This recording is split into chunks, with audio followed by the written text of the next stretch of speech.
In this video, I'm going to show you how to do a sex-linked trait cross. So remember, a sex-linked trait is a trait that is inherited on the X chromosome. So these are going to be a little bit different than the ones that we've been doing in the past, but it still runs by the same types of rules. Okay, so in the problem it says, in humans, pattern baldness is dominant over normal hair. We want to cross a normal-haired female with a balding male. What are the percent phenotypes for the daughters and sons? Now, if we look at this problem, there's some things that we need to understand before we even jump into the first step. First, it's important that we understand the difference between writing a female's genotype and a male's genotype. Remember, a female is XX. This is a trait that is passed on your sex chromosome. So a female's sex chromosomes are XX. A male, their sex chromosomes are XY. So remember that sex-linked traits are passed on the X chromosome. So females with two X's are going to have two alleles for the trait, while males who only have one X are only going to have one allele for the trait. Okay, so be very careful with that. We attach the alleles to the X chromosomes only, so you should never write anything on the Y chromosome. Next, when you look at what I want for step 4, you notice that I only want the phenotypes. I don't want the genotypes because you can't give me a genotype for the males if they only have one allele. Either they're going to have the trait or they aren't.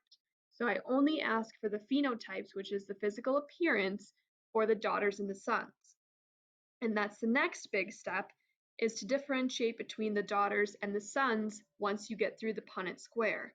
So all of the boxes on the inside of the Punnett square that have XX, those are going to be your daughters, and all the squares that have XY are going to be your sons. Okay, so be very careful and understand that there is a difference in this case. Okay, so the first step that we are going to do, again, we're going to do that 4-step method. It's a little bit different than the other ones, but it's still somewhat the same. We are going to pick a letter and we are going to define it. Okay, so I chose the letter B, and since in the problem, male pattern baldness or just pattern baldness is dominant over normal hair. So my balding is going to be a big B, and my normal hair is going to be a little b. So this is going back to how we did it in monohybrid crosses, where we just tell and define the big B and the little b instead of writing all the genotypes like an incomplete and codominance. Step 2 is a little bit more difficult. We need to show the cross. Now this is where the XX and the XY come in handy. So the female has normal hair.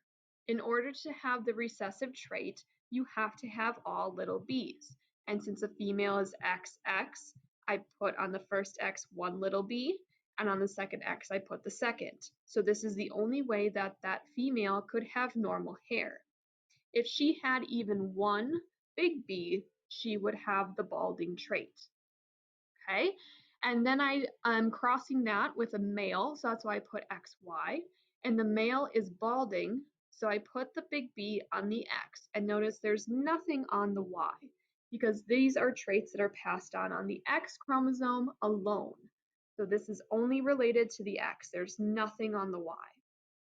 Okay, the next step, step 3, is going to be to do the Punnett square.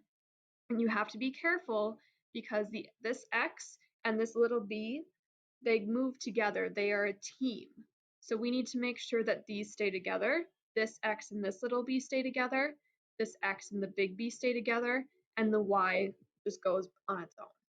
So when I put the male's gametes up here, we put X big B on the top of one column and the Y above the other column.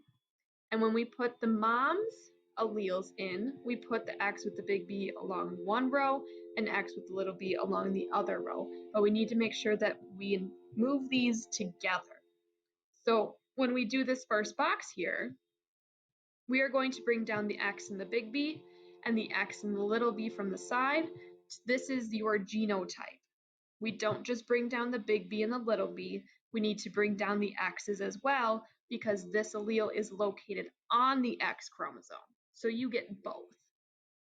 Okay, so then we go through, we bring the Y down and we bring the X with the little b over to make this genotype.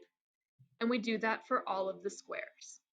So remember that you take all of this. This is a team. You don't split up the team. This comes together. It's inherited together. Okay? The next step is to do the phenotypes. And to do the phenotypes, we need to separate it into daughters and sons.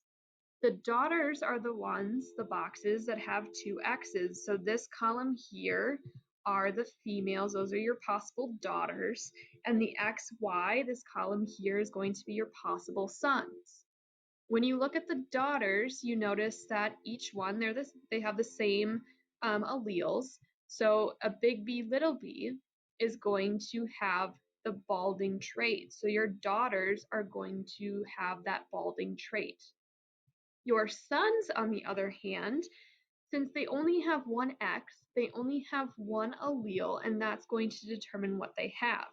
So since these two males both have little b alleles, they are going to have normal hair. So they are not going to have the balding trait. So when you write this down, the daughters, you put that 100% will have the balding trait, the pattern baldness. And then you break it up to say the sons, 2 out of 2 of the sons are going to have normal hair. Now remember, there's only 2 daughters. So 2 of the 2 equals 100%. We don't take 2 out of the 4 because these aren't daughters, these are your sons. So 2 out of the 2 daughters is 100% balding, 2 out of the 2 sons is 100% normal. And that is how you do a sex-linked problem.